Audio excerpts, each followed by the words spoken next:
Bonjour à tous. Donc aujourd'hui, nous allons travailler sur les soustractions. Donc les soustractions sont expliquées dans le livre Les maths apprivoisées, voilà, qui est en vente sur le site. Donc vous avez les nombres. Il est très important que les enfants sachent ranger les nombres du plus grand au plus petit, surtout les nombres positifs, avant de commencer les soustractions. Donc, lorsque nous faisons une soustraction, nous disons que nous posons la soustraction.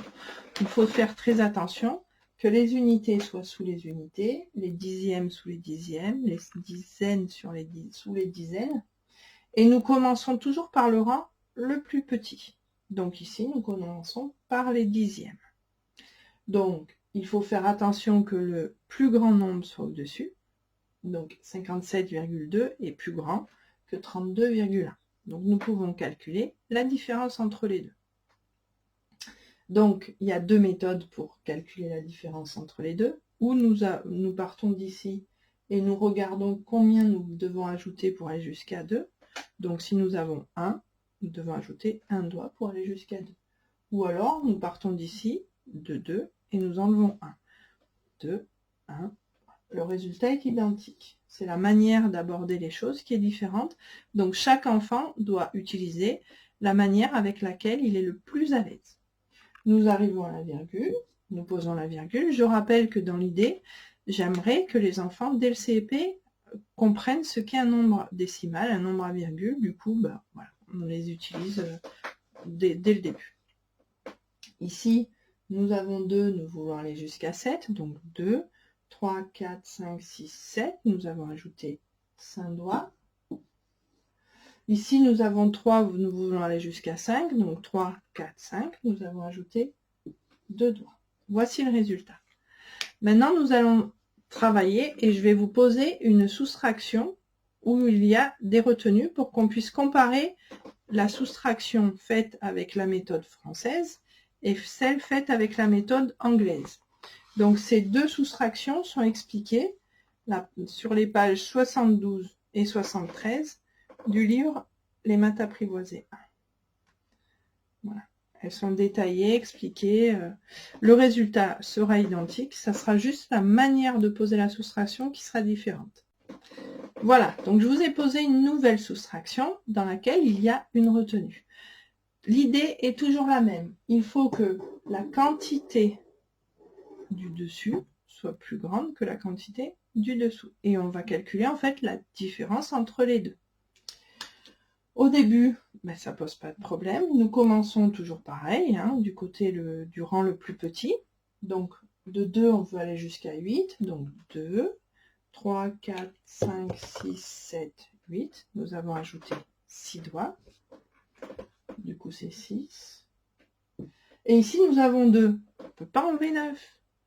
Du coup, c'est là qu'intervient la manière de poser les retenues. Donc, avec la méthode française, voilà, on dit que on veut une dizaine supplémentaire. Donc, comme il y a quelque chose après, dans le rang plus élevé, nous allons prendre une retenue. Du coup, nous n'aurons plus 2, mais 12. Mais pour avoir le droit de faire ça, il faut qu'on ajoute une dizaine à enlever dans le rang supérieur.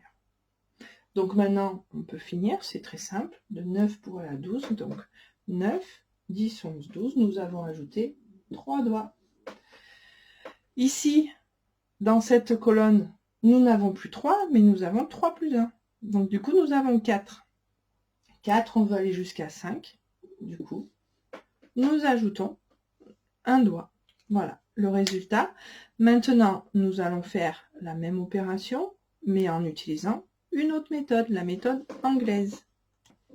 Nous avons donc la même soustraction que tout à l'heure. Et on commence toujours de la même manière. Nous avons 8, nous voulons enlever 2, ou alors on part de 2 et on veut aller jusqu'à 8. Donc 2, 3, 4, 5, 6, 7, 8. Nous avons 6 doigts. Nous arrivons à notre virgule, nous la posons. Et ensuite, c'est là que l'écriture est différente. À 2, on ne peut pas enlever 9, donc voilà, on est aussi bloqué, et c'est la manière de noter ce qu'on va faire qui est différente. Donc, on est aussi obligé de prendre une dizaine dans la colonne qui est après, juste après, mais au lieu d'ajouter une dizaine à enlever, eh bien on va dire qu'on en a pris une, on n'en a plus 5, on n'en a plus que 4. Et l'opération continue de la même manière. Donc de 9, nous allons jusqu'à 12. Donc 9, 10, 11, 12. Nous ajoutons 3 doigts. Et de 3, nous allons jusqu'à 4. Nous ajoutons un doigt. Voilà. Donc, je vais vous expliquer maintenant pourquoi est-ce que je n'apprécie pas trop cette méthode. Et ce qui est très important surtout, c'est qu'il y a des enfants qui ont des fois des instituteurs pendant toute une année qui leur font des soustractions avec la méthode anglaise, d'autres qui font des soustractions pendant toute une année avec la méthode française. Et comme il n'y a pas de lien entre les deux, ben c'est très très compliqué pour les enfants et souvent il y a énormément d'enfants qui sont perturbés et qui savent du coup plus faire une soustraction. Voilà, ici je vous ai posé une soustraction qui est pas si simple que ça à faire avec la méthode anglaise. Une fois qu'on a compris le fonctionnement, ça va, mais sinon c'est plus embêtant qu'avec la méthode française. Donc avec la méthode française, ben, on commence toujours par le rang le plus à droite, donc là ça sera la colonne des unités. Nous avons 0, nous voulons enlever 5, nous ne pouvons pas, nous ajoutons 1 et nous mettons plus 1 ici. Donc de 5 pour aller à 10, ça fait 5.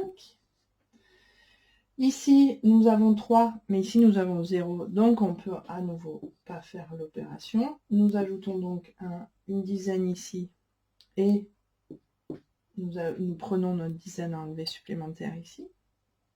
Donc de 3 pour aller à 10, ça fait 7. Ici, nous n'avons plus 1, mais 1 plus 1, ça fait 2. 2 moins 2, ça fait 0. Voilà. Et maintenant, je vais vous le faire avec la méthode anglaise. Voilà, donc nous sommes revenus au départ. Ben, c'est la même chose, hein. On a 0, on va enlever 5, on ne peut pas. Du coup, ben, qu'est-ce qu'on va faire? On va prendre une dizaine, mais là, on n'en a pas. Voilà, c'est ce qui est compliqué. C'est qu'en fait, du coup, on est obligé d'aller en chercher où il y en a. Donc, on va prendre une centaine, qu'on va mettre là. Donc, il n'y aura plus 2 centaines, mais il n'y en aura plus qu'une, puisqu'on en a pris une ici. Et puis ici, il y a 10, on en a pris une ici, ben, on ne veut plus 10, on veut 9. Voilà. C'est ce qui fait la différence. Donc, j'ai des élèves qui, des fois, écrivent directement 1, 9 et 1. Voilà. Mais il faut vraiment être rentré dans la méthode pour arriver dans ce cas-là, à la faire facilement. À l'écrire, en tout cas, facilement. Après, on continue, c'est la même chose. De 5, on veut aller jusqu'à 10, donc on ajoute 5 doigts.